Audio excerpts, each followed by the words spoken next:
तुम्ही मुंबई बाबूगेनू रोड बघितला असेल, पण त्या रस्त्याच्या नावामागची कहाणी माहीत आहे का? तर सीन असा आहे. हुतात्मा बाबूगेनू सईद 1 जानेवारी 1908, आंबेगाव तालुका, पुणे जिल्हा. मंचर गोडेगाव शेजारचं गाव माळुंगे पडवळ अशा छोट्या गावात गरीब शेतकरी कुटुंबात जन्माला आले. पोटासाठी मुंबईच्या गिरणीमध्ये काम केलं, पण मन मात्र देशासाठी झुरत होते.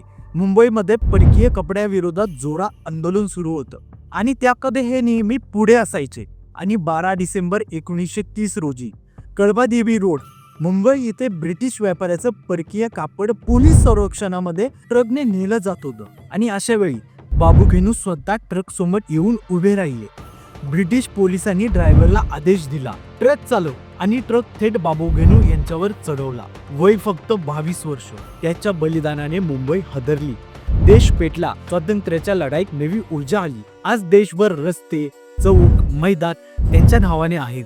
पण विसरू नका, हा हुतात्मा आला होता आंबेगाव तालुक्यातील माळुंगे पडवळ गावातून. आंबेगावचा स्वाभिमान, हुतात्मा बाबूगेनू सईद. ही रील तुमच्या आंबेगाव, खेड, जुन्नरच्या मित्राला नक्की शेअर करा आणि नवीन गोष्टीसाठी आम्हाला फॉलो करा. सीन काय समजला ना?